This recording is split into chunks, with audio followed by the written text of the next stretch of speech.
푸틴이 알래스카에 왜 정상회담을 수락했느냐, 이게 휴전이 아닌 종전이라고 암시가 되는 거죠. 사실상 거의 종전이랑 마찬가지예요. 푸틴이 젤렌스키 회동을 무조건 반대했어요. 만날 수는 있는데 어떤 조건을 만족해야 된다, 초월할 만한 조치가 있어야 돼요. 러시아 입장에서는 지금 느긋하게 전투를 하고 있는 거죠. 지금 굉장히 떠돌고 있는 말이 있습니다. 러시아 언론에서는 카드라로 들고 있어요.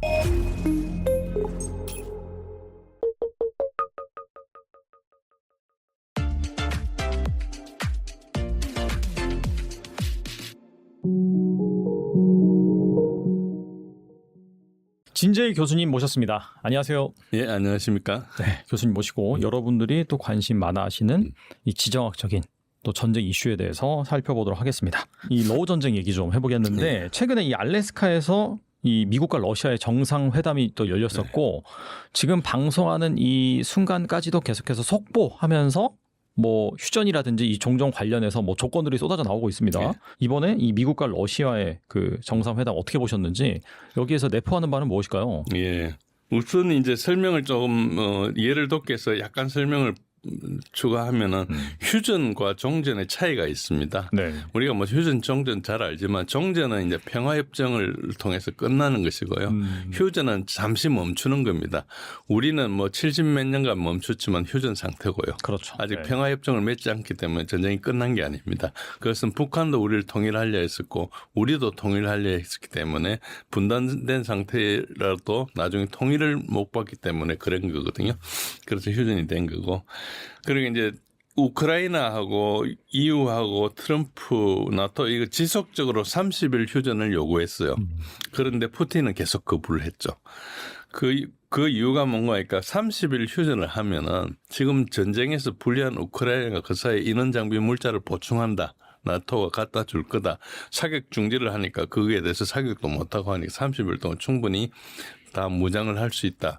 그럼 우리가 지금 권투를 하다가 거의 KO 시키려고 하고 있는데 지금 다시 한 30분 쉬었다가 하자. 이거랑 마찬가지잖아요. 그러니까 이제 안 해준다는 그런 당연한 논리였고요. 그러니까 전황이 이제 유리한 러시아 입장에서는 이제 절대로 나중에 보강된 우크라이나군과 다시 싸워야 되니까 할 수 없는 거죠. 그리고 두 번째는 신뢰성의 문제가 있습니다. 우크라이나하고 민스크 1, 민스크 2 협정도 맺고 2022년 4월 달에 이스탄불에서 이스탄불 커뮤니케라는 것도 만들었는데 나중에 보리스 존슨이어서 방해하고 다시 전쟁을 했지 않습니까?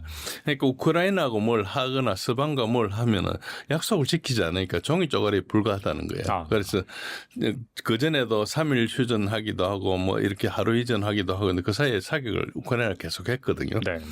그러니까 이제 못 믿는다는 거예요. 그러니까 안 하겠다는 것은 누가 뭐 러시아가 안 하겠다는데 요구만 하는 거지 할 수도 없잖아요. 그래서 계속 흘러오고 있었죠. 그리고 이제 휴전을 하고 나면 그걸 감시를 해야 되기 때문에 뭐 중립국위원회라든지 그게 2,000km가 넘기 때문에 전선이 굉장히 복잡하거든요.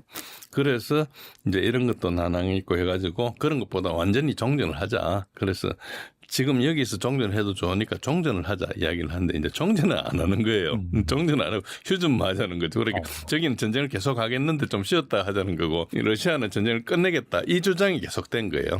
이게 계속된 거고.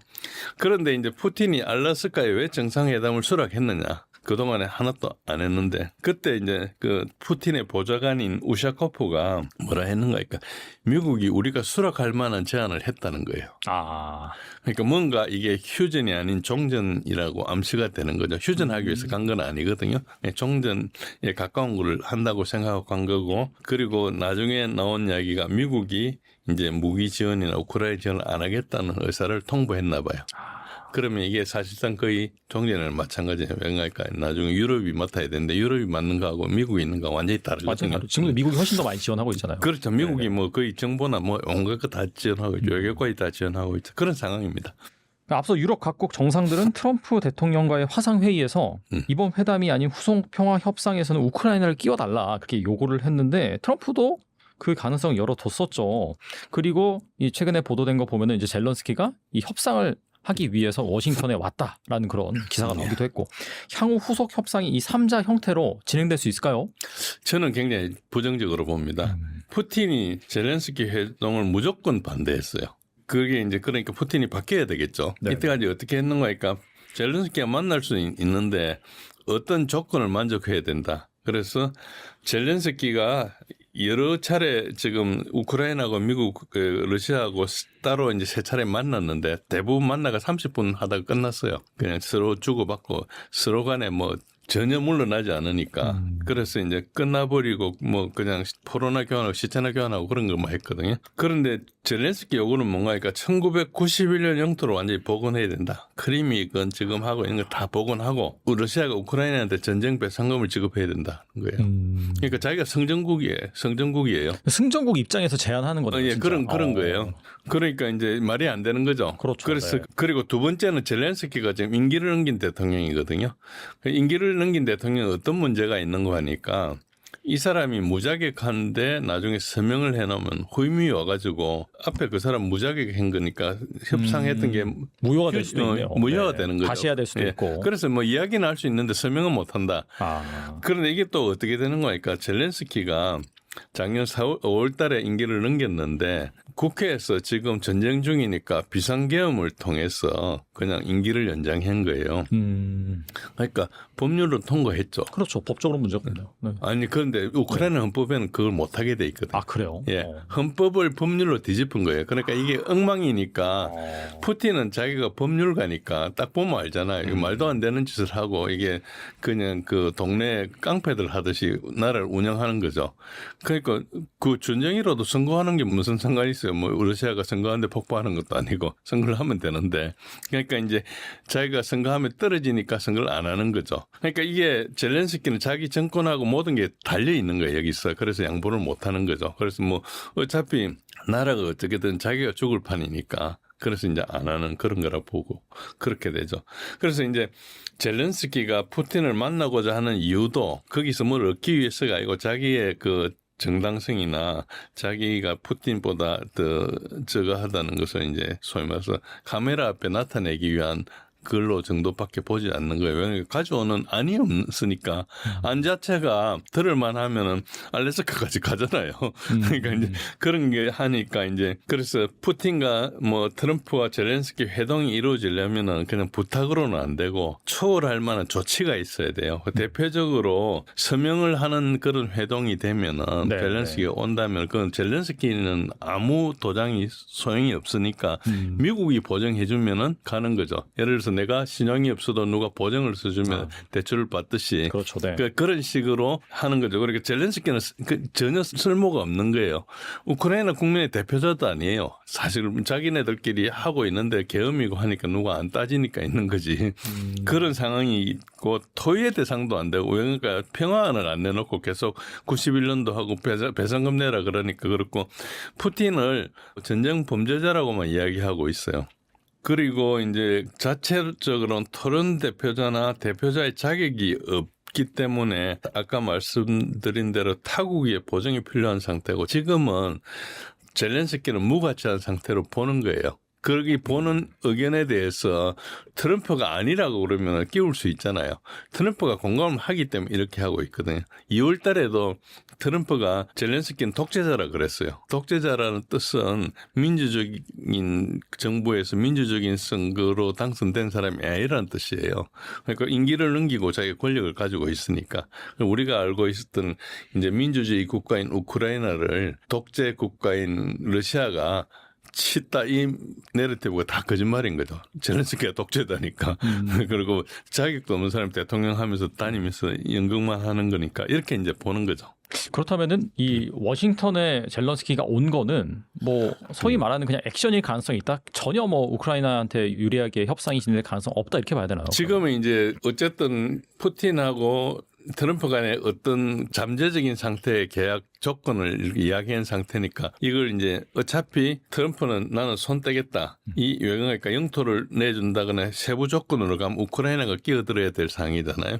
그러니까 이제 그걸 들어주고 이야기를 해주고 이제 하는 거고 이 사람들은 EU나 젤렌스키는 와가지고 미국을 설득해서 계속 전쟁을 하자고 이야기를 할 거예요. 그래서 이제 트럼프가 노 하면은 이제 그러면은 EU하고 우크라이나가 러시아하고 전쟁을 하거나 아니면은 협상으로 종전을 하거나 둘 중에 하나 선택을 해야 되죠. 그래서 오늘 현지 시간으로 오늘이죠. 우리 시간으로는 내일 새벽쯤 될 건데 워싱턴에 가서 뭔가 이루어지면은 지금 둘 중에 하나 전쟁을 계속할 것인지 협상을 할 것인지의 결판이 분명히 나겠죠. 제가 볼 때는 그냥 전쟁을 아직까지는 계속할 것 같아요. 왜냐하면 준비가 안 돼 있거든요.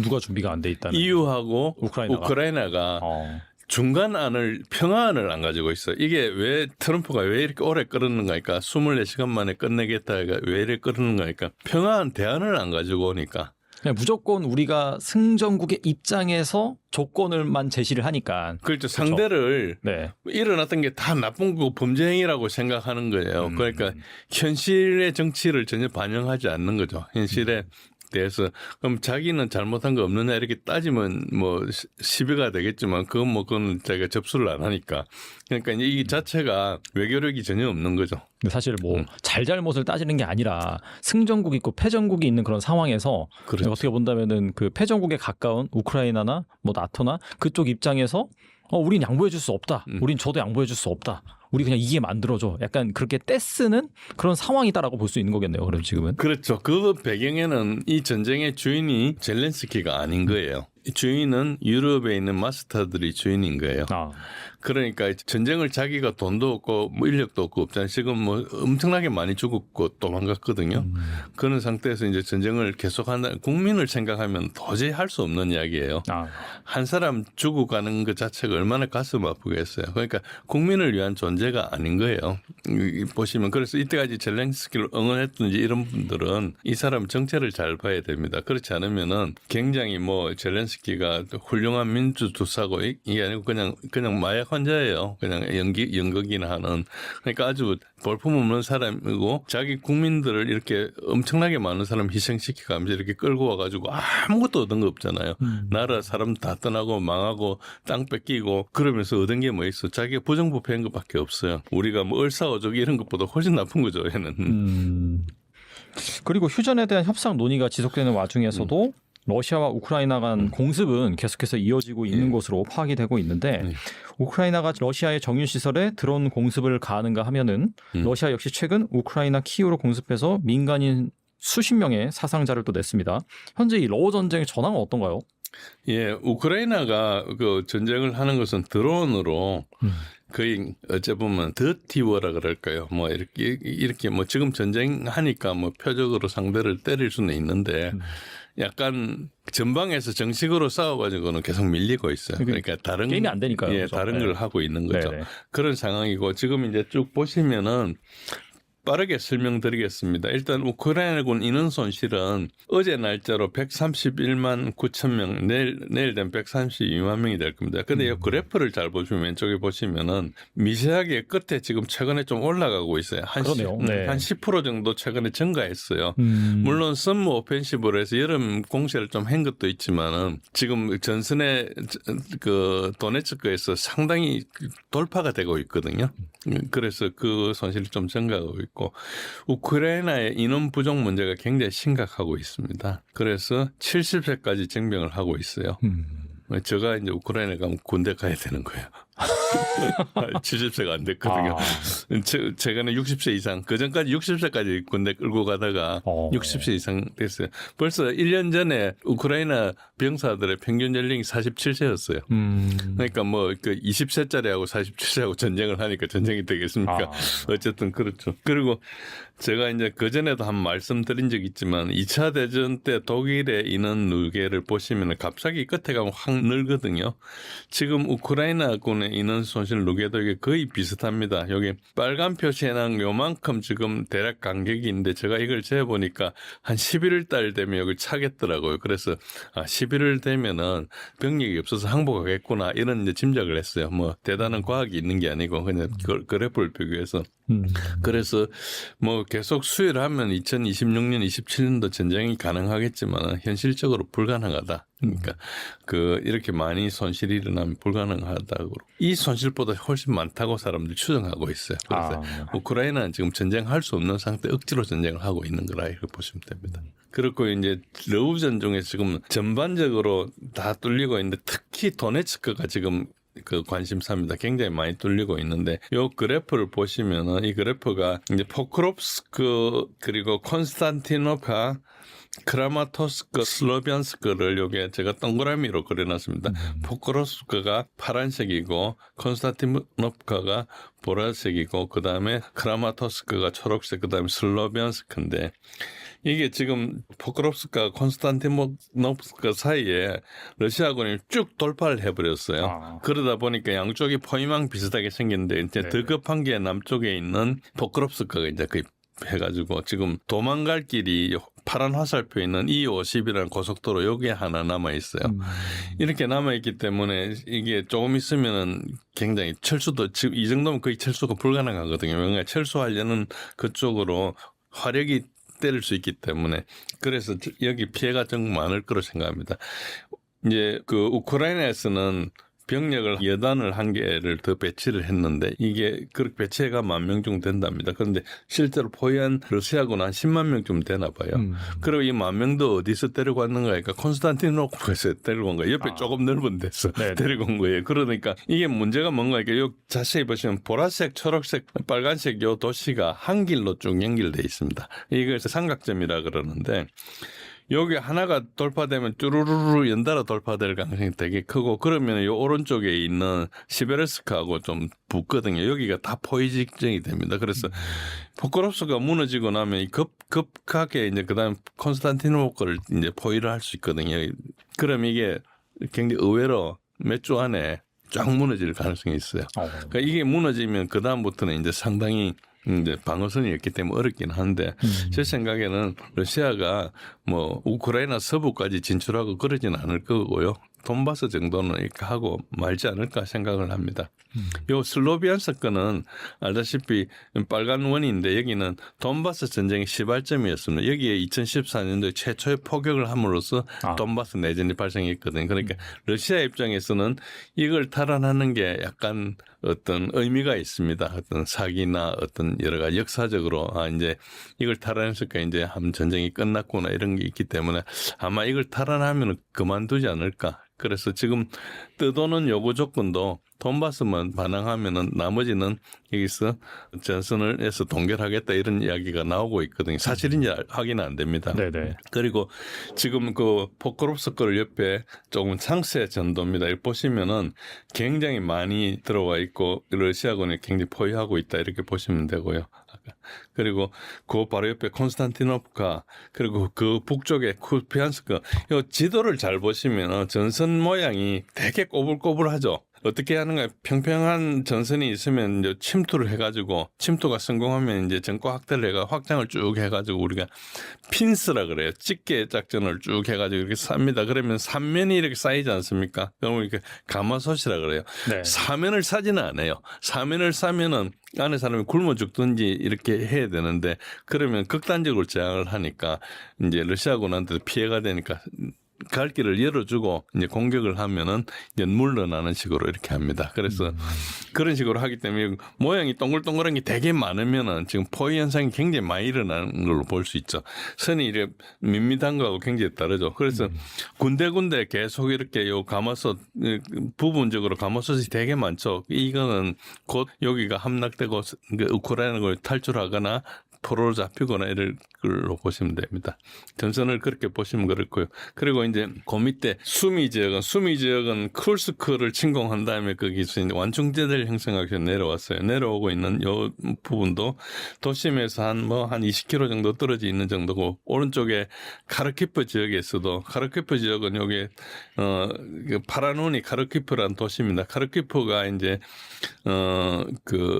우크라이나의 제2도시거든요. 이제 여기서도 공격을 하고 있고요. 화살표 방향으로 러시아군이 점령을 해가지고 완충지대를 형성하려고 하고 있습니다.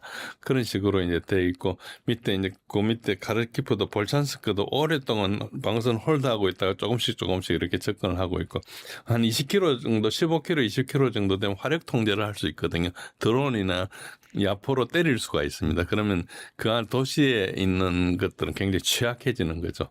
오른쪽에 있는 것은 루안스크 전선인데 동그라미의 크기가 큰 데가 전쟁이 좀 그 전투가 활발한 지역이고 그렇지 않는 데는 조금 이제 좀 그 정적인 지역으로 표시하고 있고요. 그 밑에 이제 도네츠크 남부 지역 지금까지 있는 거와 달리 드네프로주를 최근에 돌파를 했거든요. 그 오른쪽에 보시면 드네프로주를 돌파해가지고 좀 새로운 주로 이제 들어간 상태도 있고요. 루안스크 도네츠크 전반적으로 모든 전선에서 굉장히 활발하게 전투가 일어나고 있다. 대부분 지금 우크라이나가 몰리고 있다고 보시면 됩니다. 동그라미 크기만큼 이제 전쟁이 좀 크게 일어나는 거고요.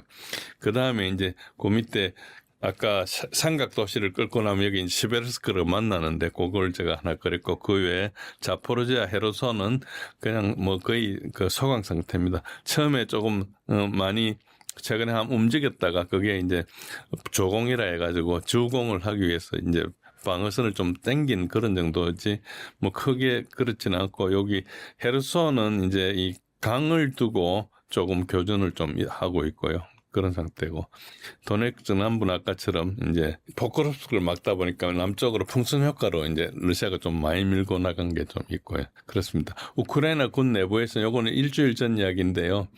아 이게 휴전에서 빨리 되면 좋겠다. 지금 협력당이 직전이다. 이런 편지가 나올 정도로 내부의 붕괴 우려가 있고 이게 이제 2주일 전이군요. 7월 33주일인데 요것도 조금 시간 지난 건데 러시아에 들어온 미사일 공격이 계속 지속되고 있습니다. 그런 상태고요. 그래서 러시아군은 전선에 있는 우크라이나군을 때린 게 아니고 이제 후방에 있는 전력이 될 만한 것들을 때리고 있습니다. 특히 나토에서 장비가 오거나 하면 거기를 때리고 이렇게 하고 있는 그런 식으로 요 오른쪽에 보시면 때린 지도가 있는데 매일매일 조금씩 다른데 대략 이런 모습으로 때린다 보시면 됩니다. 그래서 보급기지나 직결지나 훈련장소나 비행장이나 무기생산공장이나 그리고 모병센터나 이런 데를 때리기 때문에 전투력을 생성해가지고 전방에 투입해야 되는데 그게 못 오게 막고 있는 거죠.